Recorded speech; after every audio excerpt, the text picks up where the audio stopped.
열왕기하 20장 1에서 21절 말씀입니다. 20장. 그때에 히스기야가 병들어 죽게 되매 아모스의 아들 선지자 이사야가 그에게 나와서 그에게 이르되 여호와의 말씀이 너는 집을 정리하라. 내가 죽고 살지 못하리라 하셨나이다. 히스기야가 낯을 벽으로 향하고 여호와께 기도하여 이르되 여호와여, 구하오니 내가 진실과 전심으로 주 앞에 행하며 주께서 보시기에 선하게 행한 것을 기억하옵소서. 하고 히스기야가 심히 통곡하더라. 이사야가 성읍 가운데까지도 이르기 전에 여호와의 말씀이 그에게 임하여 이르시되 너는 돌아가서 내 백성의 주권자 히스기야에게 이르기를 왕의 조상 다윗의 하나님 여호와의 말씀이 내가 내 기도를 들었고 내 눈물을 보았노라. 내가 너를 낫게 하리니 내가 3일 만에 여호와의 성전에 올라가겠고 내가 내 날에 15년을 더할 것이며 내가 너와 이 성을 아수르 왕의 손에서 구원하고 내가 나를 위하고 또 내 종 다윗을 위함으로 이 성을 보호하리라 하셨다 하라. 하셨더라. 사랑하는 형제 여러분, 12월 19일 월요일 새벽 묵상에 오신 것을 환영합니다. 19장에서는 아수르의 2차 침공을 당한 히스기야가 아수르의 신성 모독에 통분하여서 하나님께 기도했더니 하나님께서 초자연적인 방법으로 아수르군 18만 5천 명을 죽이시고 산내립을 도망치게 하시고 또 암살당하게 하신 것을 보았습니다. 본장의 사건은 그 일이 있기 전의 이야기입니다. 성경은 반드시 시간 순서대로라기보다는 주제 중심으로 편집되기도 했는데요. 본장은 히스기야의 면모를 적나라한 면모를 드러내는 행적으로서 훗날 이스라엘의 멸망까지 예언된 사유가 나옵니다. 본장 17, 18절을 먼저 보면 여호와의 말씀이 날이 이르리니 왕궁의 모든 것과 왕의 조상들이 오늘까지 쌓아두었던 것이 바벨론으로 옮긴 바 되고 하나도 남지 아니할 것이요 또 왕의 몸에서 날 아들 중에서 사로잡혀 바벨론 왕궁의 환관이 되리라 하셨나이다. 이렇게 예언됩니다. 멸망이죠. 이스라엘의 성군 중 세 사람을 뽑는다면 아사왕, 히스기야 왕 그리고 요시야 왕이라고 말할 수 있는데요.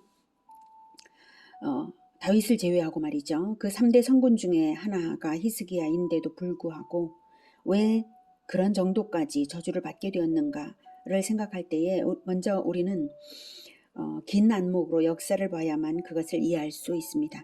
즉 다윗 언약을 받은 다윗 시대에 다윗의 잘못은 다윗 자신의 시대에 자신이 징벌을 혹독하게 받음으로써 완결되었어요. 다윗의 잘못은 다윗의 아들인 솔로몬 때에는 다윗이 저주를 남겨준 것이 없습니다. 오직 다윗 언약과 그로 인한 축복만이 솔로몬에게 물려졌습니다. 그러나 솔로몬은 받은 언약과 축복은 있는데 물려준 것은 심판을 물려주었습니다. 물론 다윗 언약은 엄연히 물려지고 있는 것이고요. 그에 따른 축복도 남겨져 있어요. 하지만 르호보암은 아버지 솔로몬의 우상 숭배로 인한 징벌을 자신의 시대에 당해야 했습니다. 솔로몬 시대에 하나님이 참으신 이유는 다윗 언약 때문입니다.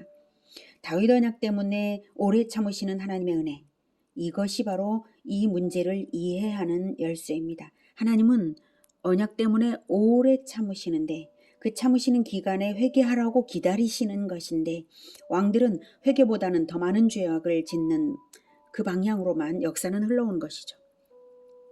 그래서 결국 과거로부터 쌓여온 심판이 마침내 때가 되어서 실행이 되는 시대가 바로 히스기야의 아들부터 고손자 시대까지인 것입니다. 물론 히스기야부터 시작이 되었어요. 이미 북이스라엘이 멸망한 것을 보면 짐작할 수 있는 것입니다. 히스기야 시대에 북이스라엘이 멸망하는 것을 히스기야가 목격했습니다. 그리고 자기도 지금 아수르에게 지금 당하고 있고요. 그러므로 히스기야가 그 어느 왕보다도 종교개혁을 훌륭하게 한 것이 사실일지라도 그것으로 만족될 만한 수준이 아니었던 것이죠. 정작 중요한 개혁은 자기 개혁인데요. 히스기야는 그 점에서 결정적인 허점을 드러내었습니다. 본장에서 보겠습니다. 1절. 그때에 히스기야가 병들어 죽게 되매 아모스의 아들 선지자 이사야가 그에게 나와서 그에게 이르되 여호와의 말씀이 너는 집을 정리하라 네가 죽고 살지 못하리라 하셨나이다. 네. 그때에는 방금 말씀드린 대로 아수르의 2차 침공 이전, 즉 1차 침공 때입니다. 1차 침공으로 나라가 큰 위기를 당한 때에 히스기야에게 죽을 병이 생긴 것이고 죽음을 선고받고 있습니다. 지금. 게다가 이때는 히스기야에게 아들이 없었던 때입니다. 이제 죽게 되면 히스기야는 대가 끊김으로 왕위를 물려받을 자는 히스기야의 윗대로부터 차순위자를 찾아내야 하겠죠. 그런 상태 자체가 심한 혼란이 일어날 것이고요. 다윗 언약의 위기가 초래되는 것입니다. 히스기야의 병이 큰일인 것은 히스기야 자신의 수명이 짧아서도 물론이지만 대가 끊기는 문제가 더욱 심각한 문제인 것입니다. 신정왕국의 왕이 아들 없이 죽는다는 것은 하나님 나라가 끝난다는 것과 다를 바가 없는 것입니다. 그렇다면 히스기야에게 주신 이 중병은 분명히 깨달으라고 하시는 암시적 중대 메시지일 것입니다. 그것이 무엇이겠습니까? 이제 이스라엘은 대가 끊기게 되었다는 것이죠. 어떻게 대가 끊어지지 않게 할 것이냐? 이것을 물으시는 것이라고 저는 생각합니다. 2, 3절. 히스기야가 낯을 벽으로 향하고 여호와께 기도하여 이르되 여호와여 구하오니 내가 진실과 전심으로 주 앞에 행하여 주께서 보시기에 선하게 행한 것을 기억하옵소서 하고 히스기야가 심히 통곡하니라. 히스기야가 기도를 했습니다. 잘했죠. 물론. 그러나 더 잘했어야 하는 것은 기도의 내용에 있어서 그가 근거로 삼은 것이 무엇인가 하는 점을 보면 부족함이 발견됩니다. 즉 히스기야는 언약을 근거로 하여서 나라를 위해 간구한 것이 아닙니다. 내가 진실과 전심으로 주 앞에 행하여 주께서 보시기에 선하게 행한 것을 근거로 해서 자기를 위해 간구한 것입니다. 비난당할 일은 아니지만 아쉬운 점은 있습니다. 언약을 근거로 했어야 됐고요. 언약대로 은혜를 베푸시는 하나님의 은혜를 근거로 했어야 했고요. 그리고 회개를 먼저 했어야 합니다.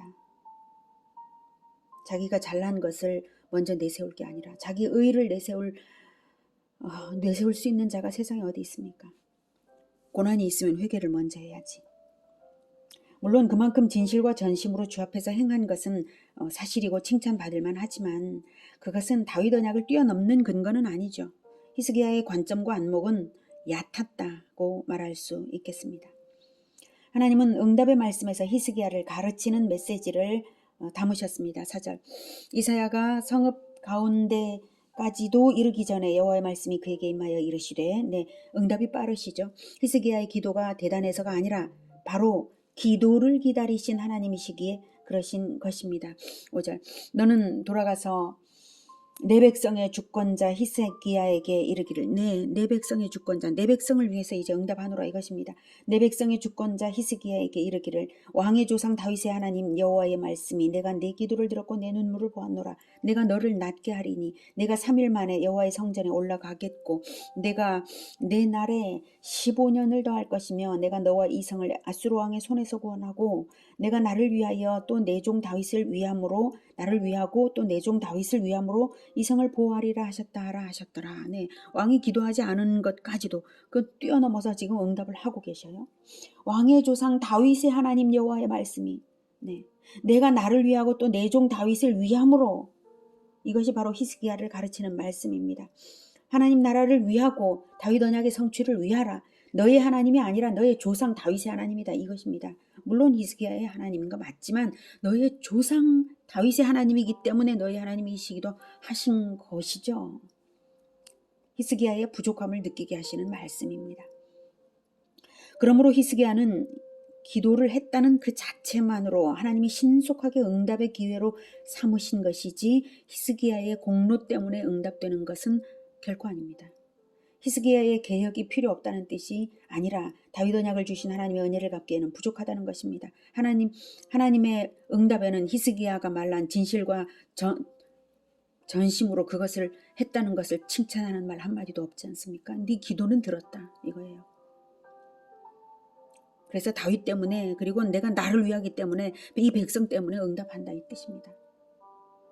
다윗 언약을 배반한 조상들의 범죄를 대속하기에는 히스기야의 공로라는 것은 턱도 없이 부족한 것이 분명합니다. 그 어떤 인간도 사실 자기 공로를 근거로 생명을 요청할 수 있는 자는 아무도 없는 것입니다.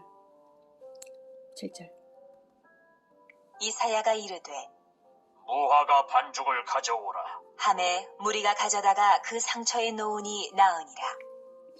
히스기야의 병은 아마도 등창과 같은 병이었던 것으로 보고요. 등창은 심하면 폐혈증을 일으켜서 급속히 이제 죽게 되므로 당시에는 매우 위험한 것이었고요. 또한 히스기야는 죽음을 이미 선고받았던 상태였죠. 그런데 여기서 나았다는 것은 완전히 나았다는 것이 아니라 표피적인 변화가 있었다는 뜻이고요. 완전히 낫기는 3일을 더 기다리면 될 것입니다. 무화과 반죽은 당시 민간요법이고요. 민간요법은 다만 매개 역할만 하는 것이죠. 하나님의 선언 때문에 그 효력이 점차로 나타나고 있는 것이죠. 8절. 히스기야가 이사야에게 이르되 여호와께서 나를 낫게 하시고 3일 만에 여호와의 성전에 올라가게 하실 무슨 징표가 있나이까? 하니 이사야가 이르되 여호와께서 하신 말씀을 응하게 하실 일에 대하여 여호와께로부터 왕에게 한 징표가 이 말이이다. 해 그림자가 10도를 나아갈 것이니까 혹 10도를 물러갈 것이니까. 하니 히스기야는 사실 종교개혁을 시행한 왕이기는 하나 정작 불과 3일 후에 있을 자신의 치유에 대해서 반신반의했습니다. 그러나 믿고는 싶었기 때문에 자기의 믿음을 위해서 또 다른 징표를 요구했습니다. 퍼펙트한 믿음은 아니지만 아무튼 믿음을 위한 것이니 잘했죠. 과거 기드온이 부르심을 받았을 때에 양털로 하나님을 시험할 때도 마찬가지로 믿음을 위해 요청했던 것이고 하나님은 시험을 받아주셨던 일이 있죠. 이번에도 받아주십니다. 받아주셔야 히스기야의 믿음을 더할 수 있고 히스기야의 믿음을 더해야만 이스라엘을 구할 수 있기 때문입니다. 이스라엘을 위해서 놀라운 징표를 즉각적으로 주시겠다고 하십니다. 더욱 믿을 수 없는 징표를 주실 것인데 눈으로 목격을 하면 안 믿을 수 없으니 믿고 제발 말씀을 믿으라는 뜻으로 두 가지 징표 중 선택한 대로 보여주겠다 하십니다. 해그림자 10도를 나아갈 것이니까 혹 10도를 물러갈 것이니까. 해그림자는 히스기야의 아버지 아하스 왕 때 설치한 해시계를 말합니다. 해그림자의 길이로서 시간을 알 수 있게 하는 것이고요. 해그림자 10도는 시간적으로는 40분에 해당합니다. 그런데 해그림자가 나아가든 물러가든 천체가 움직여져야 하는 일이니 너무나 놀라운 일이죠. 40분간이나 천체를 40분이나 뒤로 돌아가게 하거나 앞으로 건너뛰게 하거나 이런 일이잖아요. 히스기야의 병이 고쳐질 일이 놀랍습니까? 천체가 움직여지는 게 놀랍습니까? 근데 히스기야의 병이 고쳐질 일을 못 믿어서 표징을 달라고 하니까 더욱 못 믿을 정도의 기적으로서 비교도 안 되는 기적으로서 표징을 주시겠다는 것입니다. 말문이 막히는 하나님이십니다. 우리 하나님이 이렇습니다. 우리 하나님은 우리의 믿음을 키우기 위해서라면 기가 막히는 일까지 하시는 하나님이신 것입니다. 우리의 믿음이 너무 중요한 거예요. 10절. 히스기야가 대답하되 그림자가 10도를 나아가기는 쉬우니 그리할 것이 아니라 10도가 뒤로 물러갈 것이니이다. 하니라. 선지자 이사야가 여호와께 간구하매 아하스의 해시계 위에 나아갔던 해 그림자를 10도 뒤로 물러가게 하셨더라.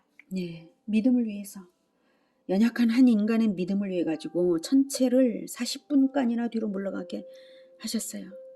그 정도로 연약한 우리들, 죄인들의 믿음을 위해서 하나님의 아들의 생명까지 내어주신 그 하나님께서 천체를 물러가게도 그 당시 하신 것입니다. 그림자가 나아가든 물러가든 둘 다 어려운 일이고 불가능한 일인데요. 히스기야 생각에는 이왕 선택하는 김에 더 어려운 것으로 선택해보자 하고 뒤로 물러가는 것을 선택했습니다. 자기가 선택했으니 확인해 보았고 그대로 이루어진 것이고 눈으로 목격해서 믿게 된 것입니다. 하나님께서 해그림자를 물러가게 하신 일이든 병을 주시고 또 낫게 하시는 일이든 수명을 15년 더 살게 하는 일이든 다 믿음을 더하시려고 하시는 일입니다. 그리고 수명을 15년 더 주시는 것은 물론 기쁜 일이지만 15년이라는 한시적인 기간을 주셨다는 점에서 그것은 15년 동안의 왕으로서의 사명을 다 수행하여서 마치라는 사명을 완수하라는 의미가 들어 있습니다. 왕이잖아요. 왕은 대표적인 사명자 아닙니까? 그 왕의 사명 수행이 뭡니까? 첫째로는 다윗 언약의 성취를 위해서 진정한 영적인 대가 이어지게 해야 한다는 것이고요. 종교 개혁에 미흡한 것을 완수해야 합니다. 그 미흡함은 바로 히스기야 자신의 자기 개혁이고 관점의 개혁이 첫째인 것은 말할 것도 없습니다. 이것을 15년 이내에 해야만 15년 안에 낳을 아들에게 길어야 12, 13년 동안 언약의 말씀과 율법과 계명과 왕도를 잘 가르쳐서 선조로부터 내려온 저주를 끊어내고 축복만을 남길 수 있는 것입니다. 그러나 결과적으로 히스기야는 그 점에서 완전히 실패했습니다. 12절. 그때에 발라단의 아들 바벨론의 왕 브로닥 발라단이 히스기야가 병들었다 함을 듣고 편지와 예물을 그에게 보낸지라. 히스기야가 사자들의 말을 듣고 자기 보물고의 금은과 향품과 보배로운 기름과 그의 군기고와 창고의 모든 것을 다 사자들에게 보였는데 왕궁과 그의 나라 안에 있는 모든 것 중에서 히스기야가 그에게 보이지 아니한 것이 없더라. 바벨론 왕이 신하들을 보낸 것은 병문안은 핑계이고요. 당시 반아수르 동맹을 맺기 위해 히스기야의 힘과 재력과 군사력을 보기 위해 보낸 것입니다. 히스기야는 자기 병이 하나님의 은혜로 나았으니까 병문안의 명분으로 온 자들에게는 하나님의 은혜를 자랑해야 함에도 불구하고 그것은 안 하고 자기 재력과 무기를 자랑했습니다. 바벨론과 동맹을 맺고 싶어서 그런 것이고요. 하나님을 의지하기보다 세상을 의지하고 있는 것이고요. 겸손하기보다 교만한 것이고 어리석은 것이죠. 너무나 빠르게 변질되었습니다. 히스기야는 자기의 질병과 치유와 예언을 통해서 배운 것이 없습니다. 14절. 선지자 이사야가 히스기야 왕에게 나와 그에게 이르되 이 사람들이 무슨 말을 하였으며 어디서부터 왕에게 왔나이까? 히스기야가 이르되 먼 지방 바벨론에서 왔나이다. 하니 이사야가 이르되 그들이 왕궁에서 무엇을 보았나이까? 하니 히스기야가 대답하되 내 궁에 있는 것을 그들이 다 보았나니 나의 창고에서 하나도 보이지 아니한 것이 없나이다. 하더라. 이사야가 하나님의 대리자로서 왕을 책망하기 위해 왔는데도 히스기야는 깨달음도 부끄러움도 회개심도 없는 모양새입니다. 사실 그대로를 그저 그게 뭐 잘못이냐는 듯 대꾸하고 있죠. 16절. 이사야가 히스기야에게 이르되 여호와의 말씀을 들으소서. 여호와의 말씀이 날이 이르리니 왕궁의 모든 것과 왕의 조상들이 오늘까지 쌓아두었던 것이 바벨론으로 옮긴 바 되고 하나도 남지 아니할 것이요. 또 왕의 몸에서 날 아들 중에서 사로잡혀 바벨론 왕궁의 환관이 되리라 하셨나이다. 하니 히스기야가 이사야에게 이르되 당신의 전한 바 여호와의 말씀이 선하니이다. 하고 또 이르되 만일 내가 사는 날에 태평과 진실이 있을진데 어찌 선하지 아니하리요. 하니라. 결국 하나님의 최종 심판 선언을 듣게 됩니다. 날이 이르리니 라는 말은 마지막 날을 말하는 거죠. 그날이 드디어 도달될 것, 왕국의 마지막 날을 뜻합니다. 왕궁의 모든 것과 왕의 조상들이 오늘까지 쌓아두었던 것이 바벨론으로 옮긴 바 되고 하나도 남지 아니할 것이오. 네, 마침내 바벨론에게 멸망당해서 다 빼앗기고 포로가 될 것을 말하는 것이고요. 히스기야의 고손자 대에서 최종적으로 다 이루어집니다. 예. 바벨론과 동맹 맺어서 바벨론에게 유익을 얻는 게 아니라 바벨론에게 결국은 죽는 것입니다. 왕의 몸에서 날 아들 중에서 사로잡혀 바벨론 왕궁의 환관이 되리라. 이 말씀은 히스기야의 아들 므낫세가 한번 포로가 되어서 1차적으로 성취되고요. 마침내 고손자대에서는 총체적으로 성취됩니다. 그런데 히스기야의 대답이 가관입니다. 만일 내가 사는 날에 태평과 진실이 있을진데 어찌 선하지 아니하리요. 히스기야 당대에만 태평과 진실이 있으면 하나님의 그 행하실 일은 선한 것이라고 자기 위주로 평가를 하면서 장차 자손대에서 자기의 잘못으로 인해 벌어질 일들에 책임지지 않는 태도입니다. 이 대답은 결코 선하지 않습니다. 히스기야가 얼마나 표피적인 안목으로 살고 있는지 적나라하게 자기의 영적 수준을 나타낸 말입니다. 결국 그 안목과 그 관점대로 히스기야는 자식 교육을 하지 않았고요. 그의 아들 므낫세는 이스라엘 역사상 극히 악한 왕 중의 하나로 남게 되었습니다. 20절. 히스기야의 남은 사적과 그의 모든 업적과 저수지와 수도를 만들어 물을 성 안으로 끌어들인 일은 유다왕 역대시락에 기록되지 아니하였느냐. 히스기야가 그의 조상들과 함께 자고 그의 아들 므낫세가 대신하여 왕이 되니라. 오늘은 천체를 움직이면서까지 믿음을 키우시고자 하시는 언약의 하나님과 성군 히스기야의 결정적 허점을 통해서 배웠습니다. 하나님은 언약의 하나님이십니다. 언약은 반드시 대를 이어가야만 하고 성취의 때까지 대를 이어야만 합니다. 성취의 때까지 대를 잇는 것은 우리가 표면적인 수준의 개혁이 아니라 진정한 자기 개혁으로서 영혼을 개혁하여서 자녀 세대 교육까지를 온전히 성공해야만 개혁이 성공하는 것입니다. 우리가 그것을 꼭 이룰 수 있기를 우리에게 언약을 주시고 그 성취를 기대하게 하신 하나님께 간절히 소망합니다. 기도하겠습니다. 하나님, 우리의 안목이 너무나 짧은 것을 불쌍히 여겨 주시옵소서. 우리가 하나님의 그 영원하심과 같은 그 안목을 가지고 영원을 바라보고 태초부터 영원까지를 늘 보면서 살아갈 수 있게 도와주시오며, 주여 우리가 온전히 우리의 영혼이 개혁되게 하여 주시옵소서. 우리가 어둠 가운데 있어서 우리의 시야가 너무나 짧아서 우리가 모릅니다. 하나님의 그 깊은 마음을 우리가 다 알지 못하오니 불쌍히 여겨주시고 깨닫게 하여 주시고 진정한 자기 개혁이 일어나고 진정한 종교 개혁이 일어나고 주여 대를 이어가게 주님 도와 주시옵소서.